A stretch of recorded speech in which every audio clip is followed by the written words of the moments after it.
eu convido a igreja presente e também aos de casa para fazermos a leitura no nosso texto, dando sequência no nosso estudo na epístola do apóstolo Paulo, escrevendo aos Romanos. Hoje nós daremos continuidade no capítulo de número 2, indo do versículo 17 até o verso de número 24. Romanos capítulo 2, versos 17 a 24.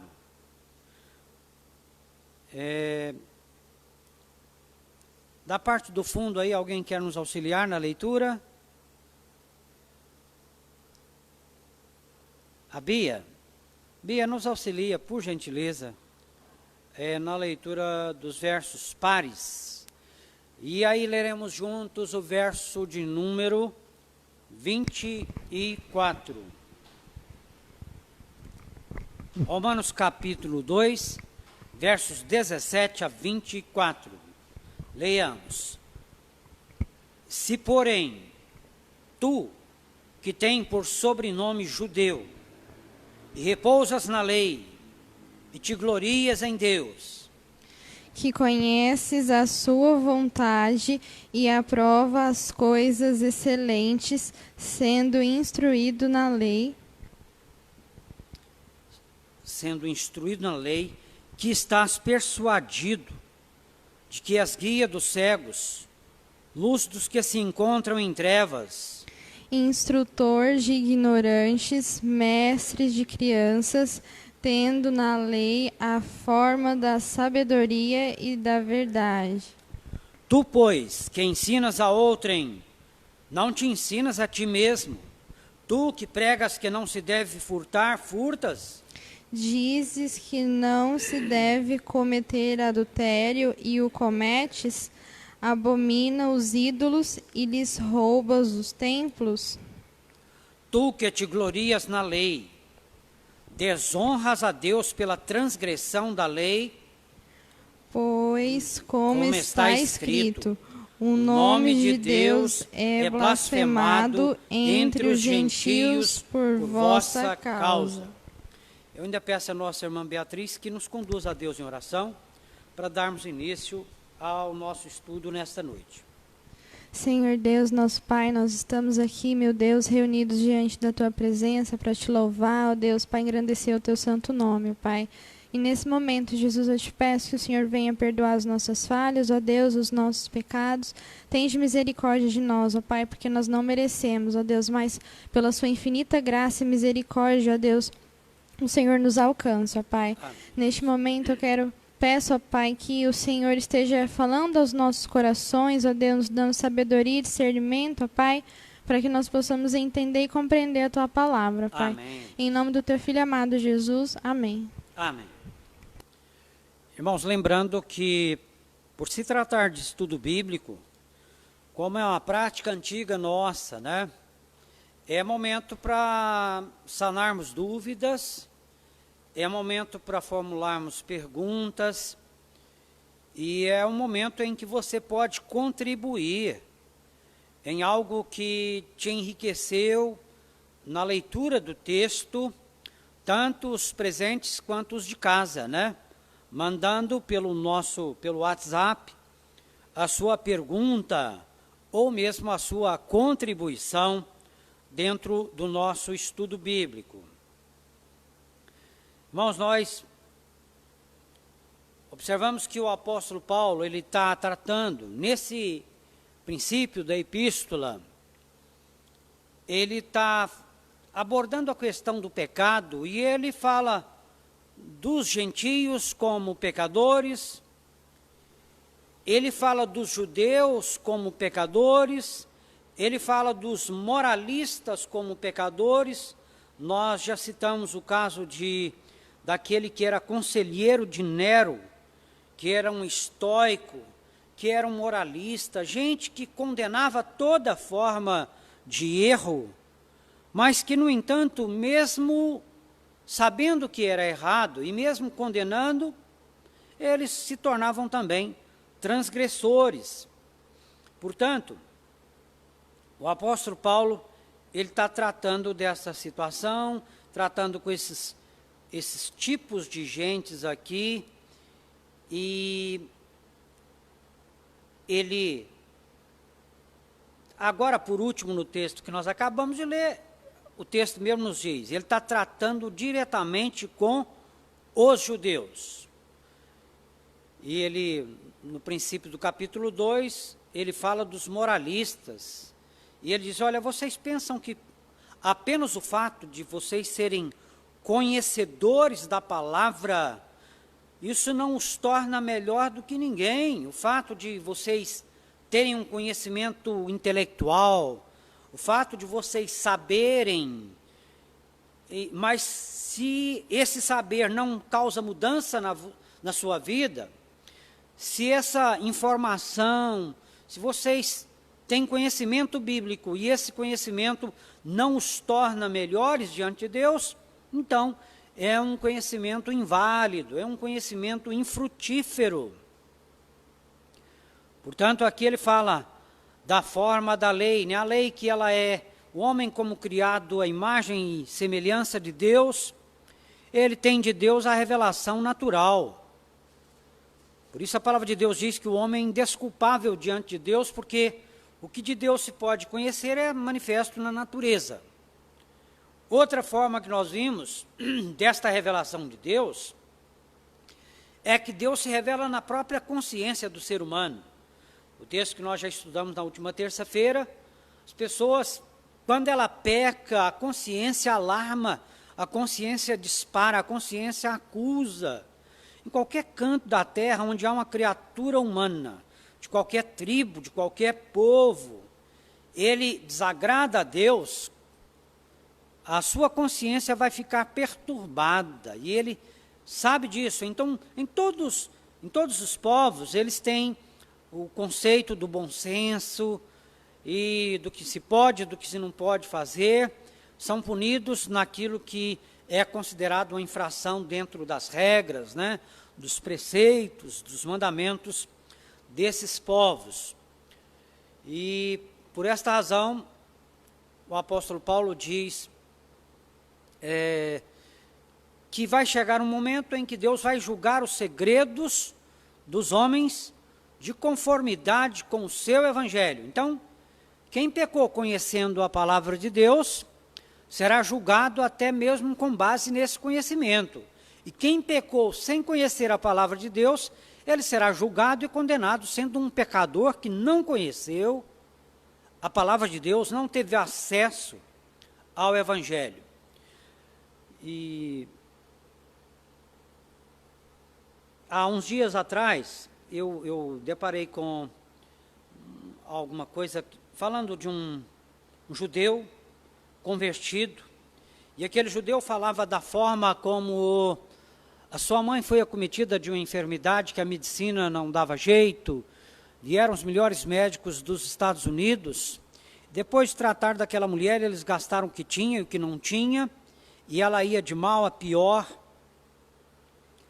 até que Deus interveio naquela situação, usou algumas servas e servos, e em chegando ali naquela casa, eram muito maltratados por aquela família judia, muito maltratados, mas por providência de Deus, quando esses visitantes crentes, cristãos chegavam, eles tinham livre acesso, orava com aquela irmã, e depois de algum tempo Deus operou a cura, e era mais ou menos na virada do ano, a casa cheia.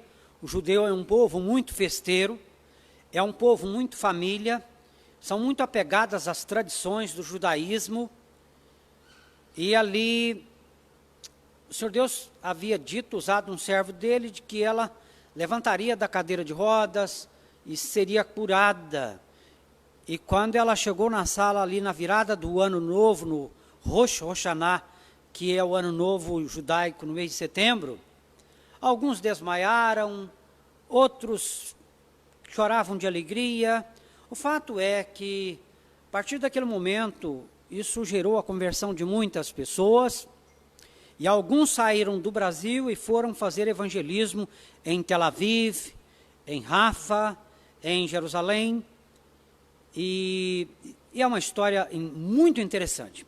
Então, irmãos, nosso texto hoje trata dos judeus. Se, porém, tu, que tem por sobrenome judeu,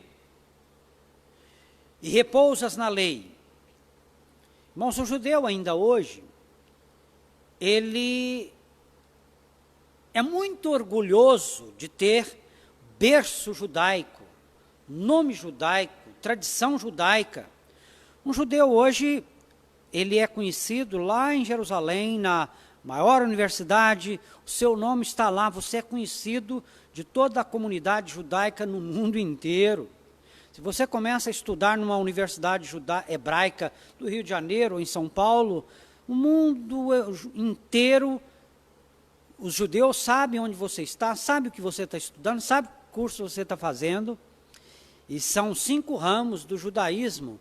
Tem os judeus, são os liberais, que também são os relapsos, são só nominais, e tem aqueles mais praticantes. Mas ainda hoje, a grande maioria desses que só compra no kosher. Kosher é onde se compra a comida hebraica. Tudo de acordo como diz, com o ritual hebraico, comida pura dentro do conceito do Antigo Testamento, só comida pura, né? É romã, é figo e outras coisas mais, lentilhas e tudo mais. Tudo dentro daquilo que na cultura hebraica é considerada alimento puro. Se, porém, então Paulo aqui, ele continua usando o sistema diatribe, né, na literatura, em que ele apresenta um argumento e um contra-argumento, ele apresenta uma pergunta e ele mesmo dá a resposta. Aqui ele está confrontando o judeu. Se, porém, tu, que tem por sobrenome judeu, repousas na lei e te glorias em Deus. Todo judeu hoje, ele tem 613 mandamentos. Desde que amanhece o dia, o judeu ora e ele tem como meta naquele dia não ofender a Deus. E ele tem de cor esses 613 mandamentos, em que ele tem como meta não quebrar nenhum deles durante aquele dia, desde o nascer até o pôr do sol, e aí entrando noite adentro. Então é um povo que se apega muito à lei, te glorias em Deus. Eles estão esperando o Messias ainda. Se nós fôssemos visitar qualquer judeu aqui em Estrela do Sul, aqui em Três Lagoas, temos judeus aqui, né? Não sei se temos sinagoga ou não, de vez em quando eu vejo algum com quipazinho na cabeça. Mas se fôssemos visitar, eles nos olhariam assim da cabeça aos pés e nos diriam: o que esse povo está querendo vir fazer na minha casa? Que eles pensam que eles são? E eles dirão: olha, você é cristão? Você se tornou mais rico tornando-se cristão? E eles vão sempre insistir na ideia: Moisés é superior a Jesus. Quem é Jesus? Jesus foi um grande rabi, tov rabi, um bom mestre, um rabone, um mestre elevado. Ele operou grandes curas e sinais. Ele foi um grande homem, mas ele não é o Cristo de Deus. Jesus não é o Cristo ainda não veio. Quando vier o Cristo, ele vai reinar em Jerusalém. Jerusalém se tornará a nação mais poderosa da terra. Ele vai tomar o lugar de Benjamim Netanyahu. Ele vai reinar e Jerusalém vai despontar como a nação principal de todo o mundo. E Jesus não fez isso. Jesus foi humilhado. Jesus foi derrotado. Ele não se tornou rei de Israel. Colocaram lá por sobre a cruz, né? Jesus Nazarenos Rex Judarum. E ali colocaram em latim, hebraico, grego, mas aquilo ali era uma zombaria. O judeu disse que ele não foi o rei deles. Então eles se apegam a Moisés, eles se apegam à lei, eles se consideram povo de Deus hoje, eles estão esperando o Messias ainda não veio, aquele Messias lá não era o verdadeiro. Quando nascer o Messias verdadeiro, vai nascer em Belém, vai nascer de uma virgem, será da raiz de Davi, da tribo de Judá, mas tudo isso o primeiro Messias fez.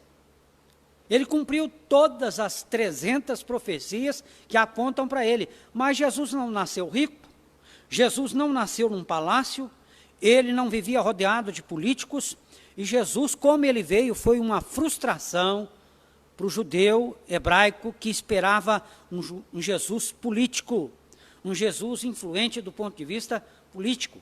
Então, Jesus voltando hoje, o Messias esperado por eles, seria alguém que falaria e a ONU acataria na hora. Seria um Messias, um Cristo ungido de Deus, que viria, nasceria da família mais ilustre dos judeus, se assentaria no trono ali em Jerusalém, reuniriam os judeus ali, e Israel seria a nação mais poderosa da terra. Então, Paulo está confrontando os judeus, que ainda hoje pensam do mesmo jeito. O judeu é um povo extremamente culto, é um povo que são devoradores de livros. Se nós pegarmos a lista dos 50 cientistas mais poderosos de toda a história, a grande maioria deles eram de judeus, a começar de Einstein, sendo ele temente a Deus e leitor da palavra de Deus, mas ainda continuam esperando o Messias. Então, Paulo continua confrontando. Te glorias em Deus, conheces a sua vontade, vocês aprovam as coisas excelentes, são instruídos na lei. O judeu, desde criança, a menina, o garoto com 12 anos, a menina com 13, o mitzvah, ele tem ali a preparação dele para ele iniciar na vida religiosa hebraica. É um ritual muito bonito, ele é apresentado. A menina com 13 anos, o garoto com 12 anos, ele é recebido na Irmandade, com 12 anos de idade.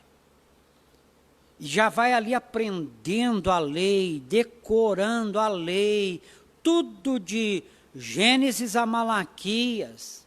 Se tornam profundos conhecedores. Mas conheces a vontade de Deus, aprova as coisas excelentes, sendo instruído na lei. E aí no verso 19 diz que estás persuadido. O que Paulo está querendo dizer com isso, irmãos? Que estás persuadido. É o judeu se convencendo, é o judeu dizendo para si mesmo que ele é guia dos cegos. É ainda assim, hoje, a comunidade judaica, se tiver algum judeu nos ouvindo em qualquer canto da terra, ele não pode dizer que eu estou falando uma bobagem, porque é assim que o judeu pensa, com exceção do judeu liberal, que não dá muito valor à sua crença. Mas os 5 ramos do judaísmo, os 4 ramos praticantes, o judeu se vê como a única religião verdadeira, o único povo de Deus na terra, instrutor de cegos e ignorantes. E se nós vamos lá, uma pergunta que o judeu faz para o cristão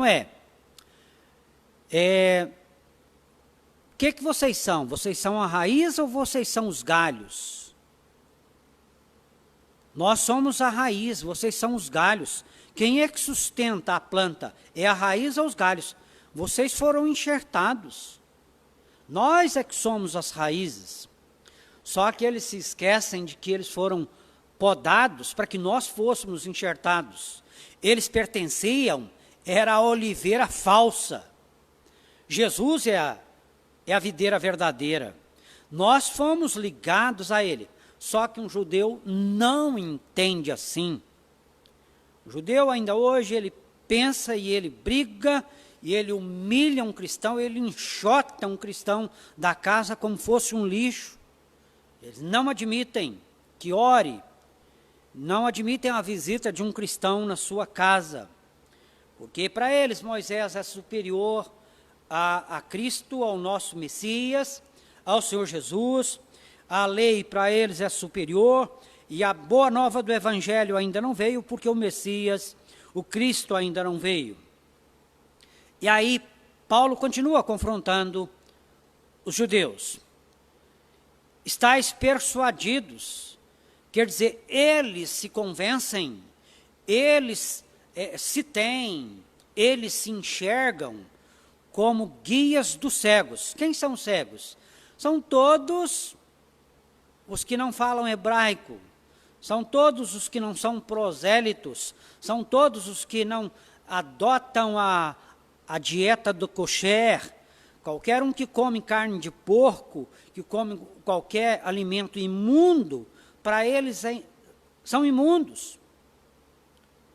Que não circuncida, não pratica a circuncisão no 8º dia de nascido, que não cumpre as festividades hebraicas, eles são cegos, e eles precisam serem guiados à luz.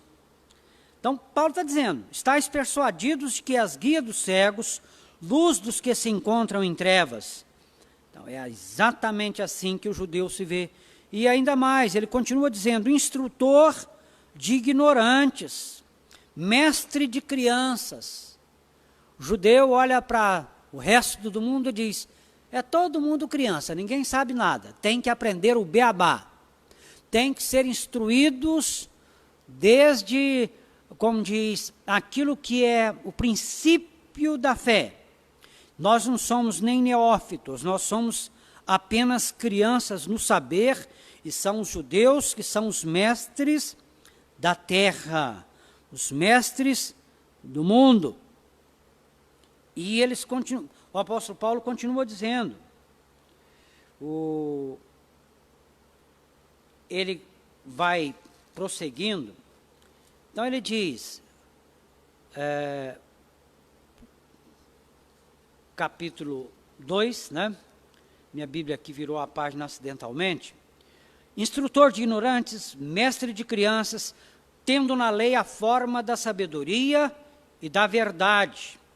Agora, irmãos, a gente lembra, os judeus, eles não eram cumpridores da lei, porque quando a palavra de Deus diz, louca tautitá, que significa, não matarás, o que eles entendiam por não matarás? Quando vem o seu Jesus, o Cristo, o Messias, ele diz, aquele que odeia seu irmão é assassino. Já o judeu se apega à letra da lei, e eles têm como assassino, é aquele que faz sangrar o outro. Irmãos, Paulo trata, então, com esses grupos de pessoas, né? Os pagãos, que só possuíam a revelação natural, a revelação da consciência. Ele trata também daqueles que conheciam a verdade, e eles praticavam o pecado, os perversos que afrontavam a Deus, aprovavam o pecado, incentivavam o pecado na vida dos outros, e, como diz, davam guarida a esses. Fala dos moralistas, e agora nesse grupo aqui, o judeu presunçoso. O judeu dizia, e eles ainda dizem, fomos nós que recebemos a circuncisão, foi a nós que Deus entregou a lei. Os patriarcas são judeus, o Cristo é judeu. Meus queridos, tudo isso é verdade. E eles se apegam a isso e não entendem que o Messias já veio, que Jesus já veio. Tudo quanto Jesus fez, eles ficavam escandalizados, né?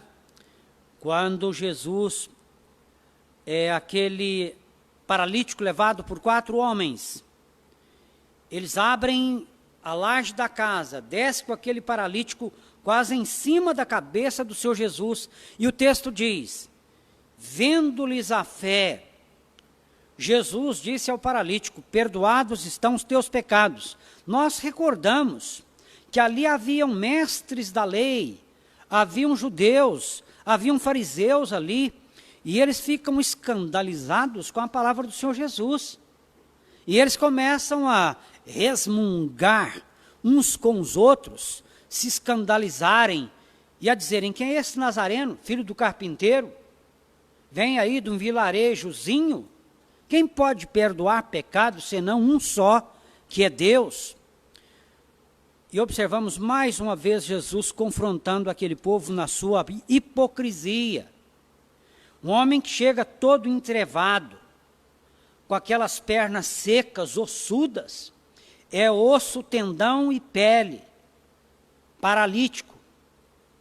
Lembramos da proposta do desafio feito pelo Senhor Jesus, respondido por um retumbante silêncio. Quando Jesus pergunta: o que é mais fácil dizer a este homem? Levanta, toma o teu leito e anda, ou os teus pecados estão perdoados? Meus queridos, as duas coisas só Deus podia fazer. Imaginemos nós presentes a essa cena. Você vê aquele homem com aquelas pernas sequidas, né? Aquele joelho ossudo, aquela canela ossuda, aquele pé, tornozelo é osso, pele e veias, não há músculo, tudo definhado, tudo seco, tudo atrofiado. Não havia a menor possibilidade biológica, científica, medicinal, que pudesse dar jeito. Mas Jesus propõe: o que é mais fácil então? Dizer a este paralítico: levanta, toma o teu leito e anda, ou os teus pecados estão perdoados? Jesus faz as duas coisas. Jesus perdoa, salva e cura aquele paralítico. Os queridos, não adianta nada ser um profundo conhecedor. Não resolve o judeu dizer que ele conhece desde criança, né? Quando eles decoravam Mishnah. Ouve, o Senhor nosso Deus é o único Senhor, a Torá. Não adiantava memorizar, ir aprendendo e decorando. Não adianta ser apenas conhecedor do ponto de vista teórico. Ou dizer que tem berço hebraico, que é rico, é filho de pai judeu. A gente pergunta: qual o valor? Você é melhor por ser judaico? Você é mais caridoso? Você abençoa as pessoas com a sua presença? O que você sabe mudou a sua vida? Então, estáis persuadidos, vocês se consideram, vocês olham os demais, como diz, de forma arrogante, presunçosa. Mas um judeu, ele tinha como meta, e ainda hoje é assim, quando alguém se converte ao judaísmo, que o judeu mais quer é que ele prospere financeiramente. É quase inadmissível e uma vergonha um judeu se tornar prosélito, se circuncidar, obedecer a kosher, descer, como diz, cumprir aquelas madeixas laterais, usar aquele chapelão preto, o tefilim no alto da cabeça, e se tornar um judeu ortodoxo. E diante de tudo isso, a gente fica pensando: ele se torna melhor? O judeu diz: você se tornou cristão, você se tornou mais rico? Enxergam como bênção apenas e tão somente a prosperidade financeira.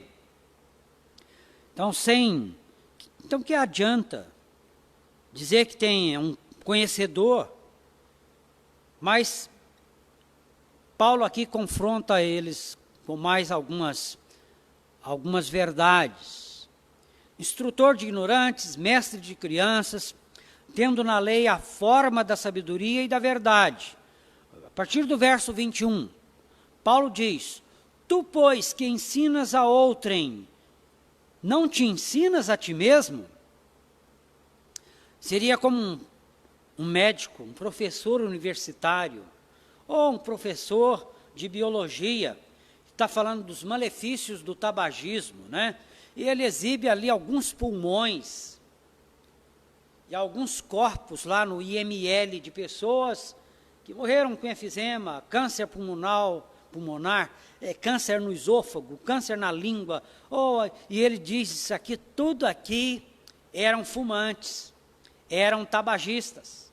E aí você vê no intervalo da escola o professor jogando uma fumacinha para o alto. Seria o caso de dizer, professor, mas o senhor disse que isso é extremamente maléfico. O senhor só falou mal desse vício? E o senhor é praticante? Então é disso que Paulo está tratando. Você ensina para os outros e você não ensina a ti mesmo. Você ensina para os outros uma coisa, mas você pratica outra. Então seria o caso de dizer, olha, faça o que eu falo, mas não siga o meu exemplo. Porque eu, com a minha vida, eu desfaço o que eu ensino com as minhas palavras. Por isso é que Paulo está dizendo, tu, pois, que ensinas a outrem, não te ensinas a ti mesmo? Você ensina uma coisa e na prática você quebra aquilo que você ensina, você contraria o seu próprio ensino? Tu, pois, que pregas que não se deve furtar, você furta? Haviam templos, às vezes, alguns pagãos infiltrados, templos pagãos com colunas de mármore, bordadas a ouro, incrustados naquelas colunas ali de mármore, e ídolos com ouro incrustado e às vezes prata. E o judeu visitava esses templos pagãos, e quando ele se via só, como diriam alguns, com a ponta do canivete ali, ele conseguia tirar do próprio ídolo algum ouro, roubava ouro dos próprios ídolos. É disso que Paulo está falando. Então ele está falando, vocês falam que não pode furtar, vocês condenam os ídolos.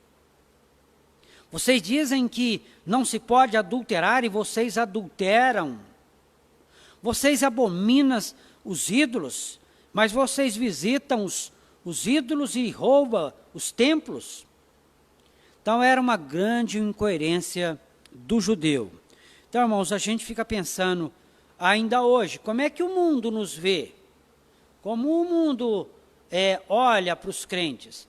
Eu fico pensando, o mundo é muito crítico para olhar os cristãos hoje, na universidade, no meio do comércio, às vezes até entre famílias, né? No meio da família, quando vai chegando a época da política, quem não é crente pode ofender o outro com a sua convicção política, pode humilhar, pode agredir.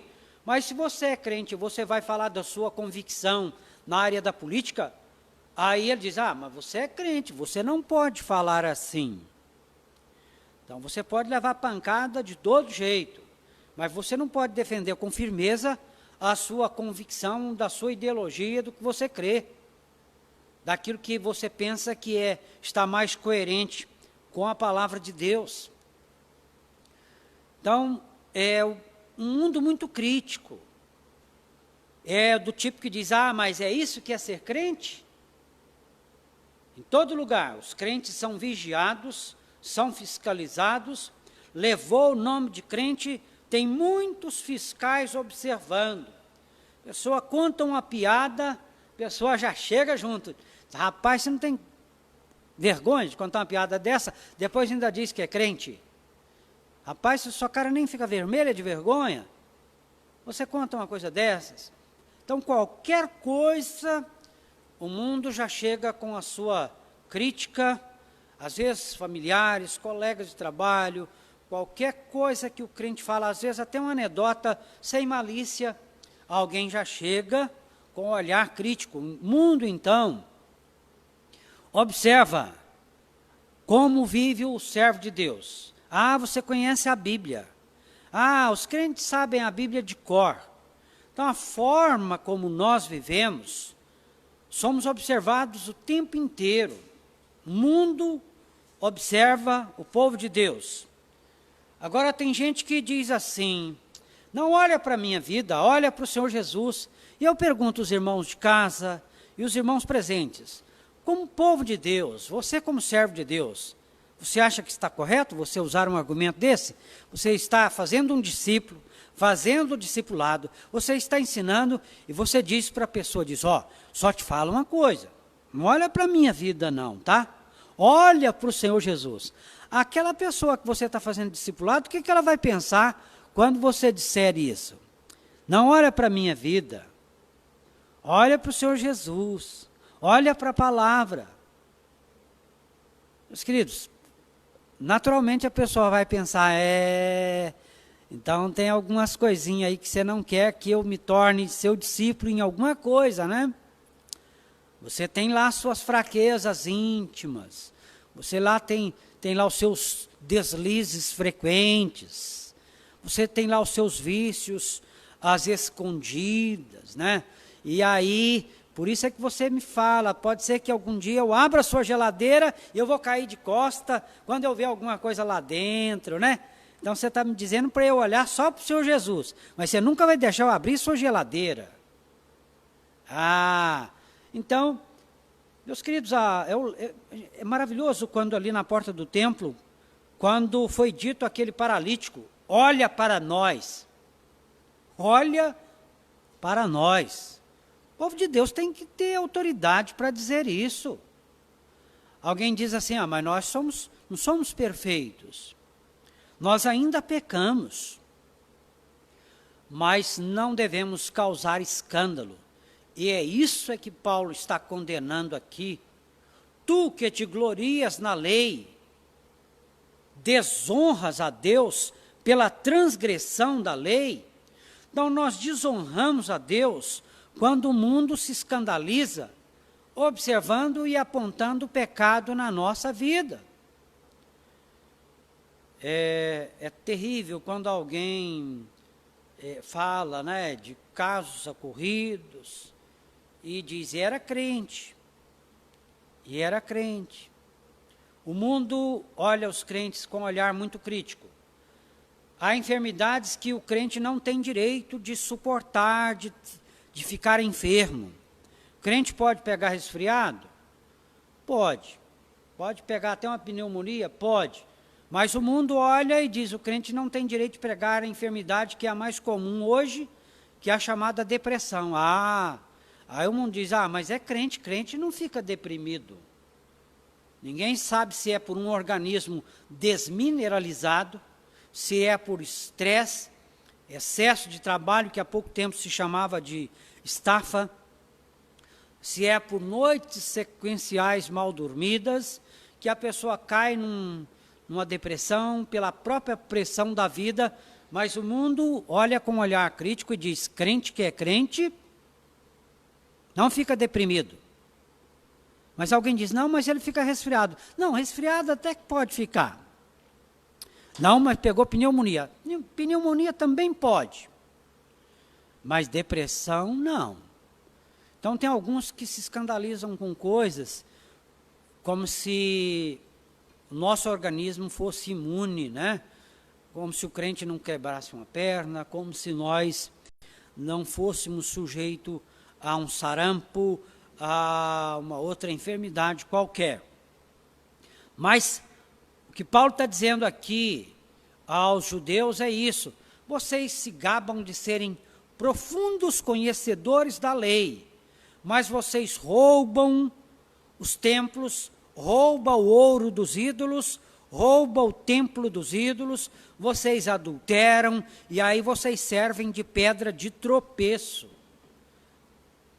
Então aquele tipo de coisa que a pessoa diz assim, fulano diz que é crente, mas eu sou melhor do que ele. Para ser crente, ele é um safado. Aquilo ali, se ele te pegar emprestado um dinheiro, pode esquecer, não paga não. Então, esse olhar crítico do mundo sobre o povo de Deus é algo que devemos tomar cuidado.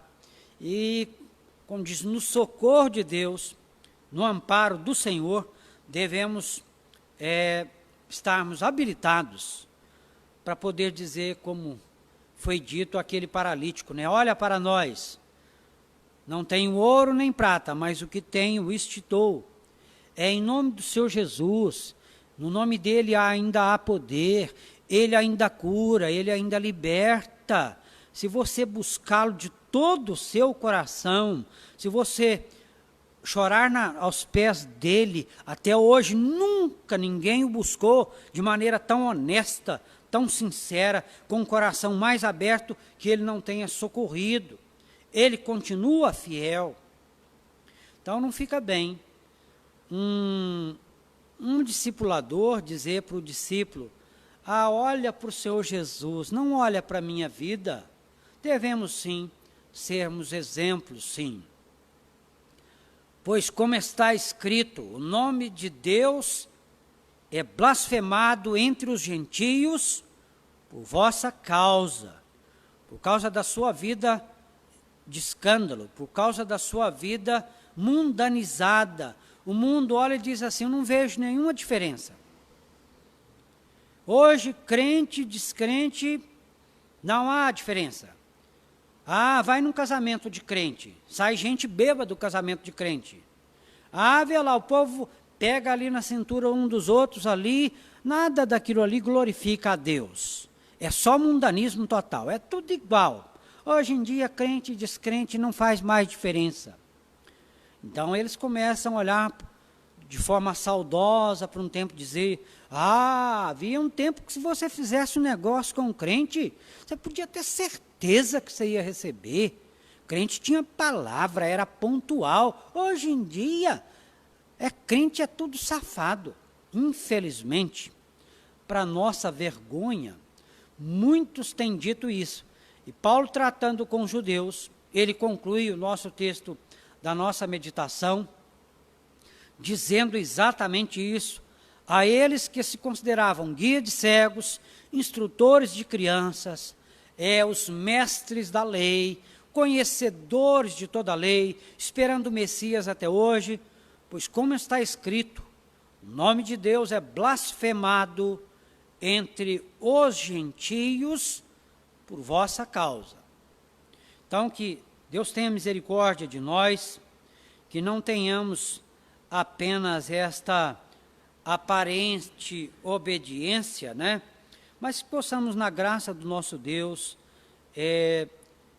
glorificá-lo, honrá-lo com a nossa vida, de tal maneira que o povo possa perceber que Jesus já veio, o Cristo já veio, o ungido de Deus já veio, e ele mora na sua vida, ele atua na sua vida, na sua casa, no nosso coração.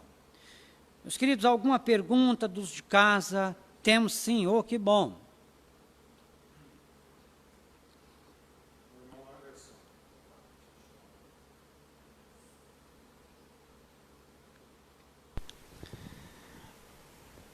O irmão Anderson pergunta: qual a relação entre igrejas que estão celebrando práticas judaicas com religião judaica? E até que ponto isso pode ser considerado um escárnio à obra de Cristo? Muito bem. Irmãos, tem sido essa uma prática comum, né? Começa com o pessoal colocando a bandeirinha de Israel à frente do templo, lá ao lado do púlpito. Alguém fala: mas Israel não é povo de Deus. Judá, Jerusalém, Deus não tem relação pactual. Deus não tem mais aliança com esse povo. A aliança foi quebrada. Então é uma heresia. Querer construir arca naquele mesmo tamanho, revestida de ouro por dentro e por fora. Querer retornar essas práticas e adotar a kosher, que é a dieta hebraica, isso é retrocesso. Jesus é o nosso cordeiro pascal, ele é a nossa videira verdadeira, fomos enxertados nele, nós somos o verdadeiro Israel. O Messias já veio, o Cristo já veio. Então começa a voltar nessas práticas, daí a pouco vão começar a pensar que o Messias ainda está por vir. como muitos ainda acreditam. Então, como diz, eu vejo uma relação de retrocesso. Eu vejo essa prática uma prática em que às vezes as pessoas querem demonstrar serem mais espirituais, se ligando a um povo que já não é mais Israel de Deus, com aliança com Deus, com pacto de Deus. Foi desfeita essa aliança. Aconteceu um divórcio irreconciliável, desde a ida do povo para o cativeiro da Babilônia. Nunca mais voltaram a ser povo de Deus com base em aliança, em pacto. Hoje a aliança que temos com Deus é outra. Jesus é a nossa aliança. Nós temos aliança com Deus através do sangue dele, né? Então é isso, essas práticas que o povo vai adotando, né? Achando que constrói o templo do mesmo tamanho do templo de Salomão, e o povo quer vestir a mesma roupa, e adotar os mesmos 613 mandamentos, a mesma comida, a mesma dieta, as mesmas festas. O Pentecostes já aconteceu, tudo que foi prometido que aconteceria já aconteceu, o Espírito de Deus já foi derramado. Então quem comemora o Pentecostes, esperando que nem o Cristo ainda veio, que o Espírito de Deus será derramado, então é um grande retrocesso e grande cegueira. Irmãos, eu não sei se foi respondida a pergunta do nosso irmão presbítero Anderson, mas há aqui entre nós alguma dúvida? Quando nós falamos sobre os judeus hoje, como eles se veem, como eles nos veem, pergunta que eles fazem é essa: depois que você se tornou cristão, você ficou mais rico? Jesus é mais importante que Moisés? Moisés fez muitos mais milagres. Jesus transformou água em vinho. Moisés transformou água em sangue. Então eles têm sempre um argumento, mas louvado seja Deus, que Deus tem operado grandemente. Estava olhando no Brasil presbiteriano, só para concluir, se não houver mais nenhuma pergunta. Uma missionária lá no Irã, é considerado o 9º país onde mais se persegue cristãos. Cerca de 2 anos e meio atrás, ela preparando a filha, cujo nome eu me esqueci nesse momento, desde bebê ela ia dizendo, preparando a filha, mamãe e o papai serão presos. Quando papai e mamãe for preso, ora ao Senhor Jesus, continue buscando o Senhor Jesus. Não se preocupe, ore. E essa menina completou 12 anos, e naquele dia, e ela falando que como missionários, todos os trabalhos sempre eram fiscalizados pela polícia secreta iraniana. Tudo que era feito era censurado, fiscalizado de perto, até que cumpriu-se o que eles já esperavam. Ficaram aprisionados e sofreu terrivelmente. E aí a pressão da polícia iraniana era, revela o nome de todas as discípulos, todos que já se converteram ao seu Cristo. E ela tinha direito a ver a filha 4 vezes por semana. Filha única, 12 anos. Aí passaram a dizer, olha, se você não começar a revelar, você vai ver a sua filha só uma vez na semana. Depois, olha, se você não revelar, você nunca mais verá a sua filha. E aquela mulher nunca revelou o nome de ninguém e passou uma longa temporada sem ver a sua filha, que foi crescendo. E ela disse, olha, o irmão fulano da igreja, ele vai assumir a sua guarda, fica com ele. E atendendo a milhares e milhares de orações, por um milagre de Deus, aquela missionária e seu marido foram libertos. Encontraram a filha já crescidinha, não sei exatamente, pontualmente, quanto tempo passou, mas ela perseverou firme, e Deus honrou e ela voltou ao convívio da sua filha. Na reportagem, não me recordo se ela foi expulsa, se pôde continuar com o trabalho, mas ainda hoje um judeu, quando se converte ao cristianismo, ele perde a oportunidade de trabalhos, ele perde vaga na universidade hebraica, ele é expulso da comunidade judaica, ele é considerado um traidor e ele perde muita coisa. Ele não tem direito a casamento nem sepultamento mais, porque um judeu, ele é sepultado no cemitério de judeu. Então ele não tem direito a mais a nada que a cidadania de judeu lhe dá. Irmãos, alguma pergunta entre nós? Alguma dúvida dentro do nosso texto hoje? Vamos encerrar com mais um cântico, e retornando a uma prática antiga que nós adotávamos antes da pandemia, nós costumamos dar oportunidade para que seja escolhido o cântico de encerramento. Vamos fazer isso hoje? Não sei, os de casa não tem como escolher, né? Mas os irmãos presenciais aqui, o irmão ou a irmã quer sugerir um cântico para encerrarmos? 26, hino de número 26, para encerrarmos então o nosso culto.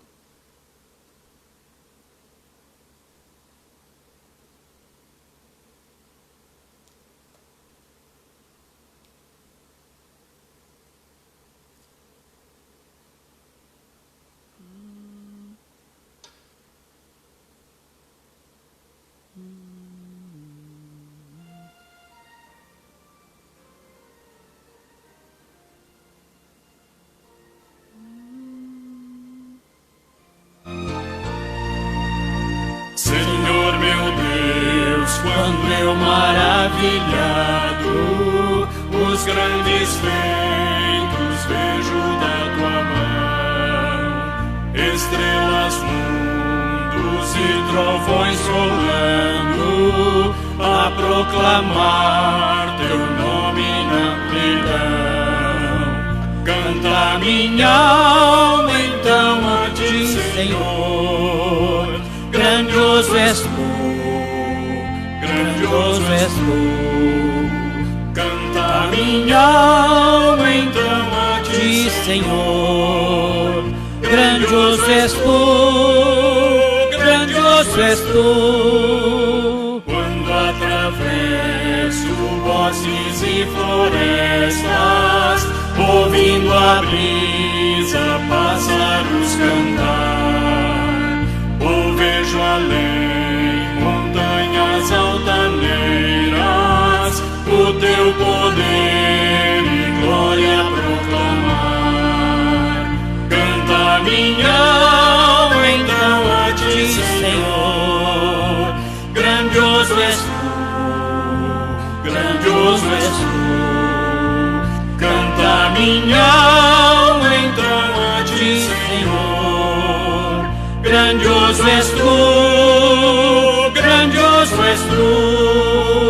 Quando percebo que na cruz maldita, por teu amor, Jesus morreu por mim e me livrou do jugo do pecado, ali vertendo sangue carmesim. Canta minha alma então a ti, Senhor. Grandioso és tu, grandioso és tu. Canta minha alma então a ti, Senhor. Grandioso és tu, grandioso és tu.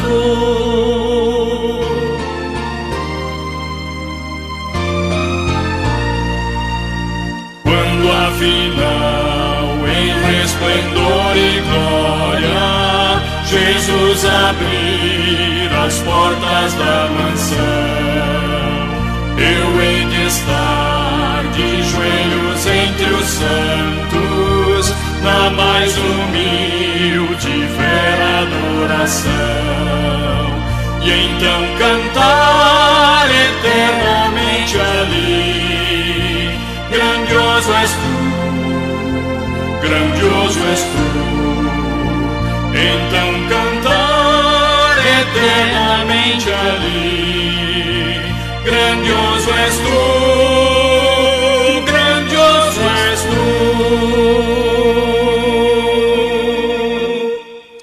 Irmãos, agradecemos aos queridos nos seus lares, a todos quantos puderam nos acompanhar nesse momento de culto. Vamos falar com Deus nesse instante, encerrando assim o nosso culto.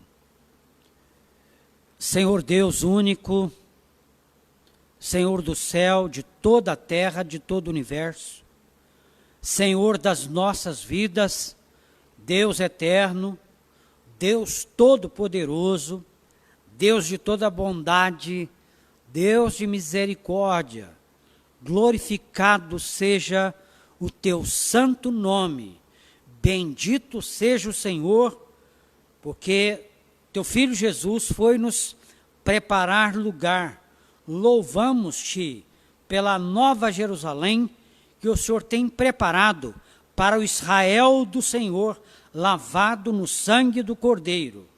Ó Pai querido, te louvamos pela aliança que temos com o Senhor, aliança da graça, aliança, ó Pai, em que o teu Filho paga a nossa conta, cumpre perfeitamente a lei em nosso lugar. Nós te louvamos, te adoramos pelo presente da vida eterna. Te louvamos, ó Pai querido, pelo céu, a nova Jerusalém que o Senhor tem preparado para cada um de nós. Ajude-nos, ó Pai, a estarmos atentos a cada um dos sinais do Senhor, desses últimos tempos.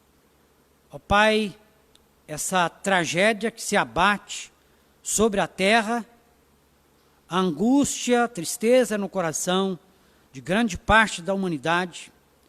Ó Pai, a natureza matando alguns de frio, outros no calor, tudo debaixo do controle da soberana vontade do Senhor. Ó Pai, não permita que venhamos a nos afastar da casa do Senhor. Não permita, Senhor, que a nossa comunhão e o nosso amor venha a se esfriar.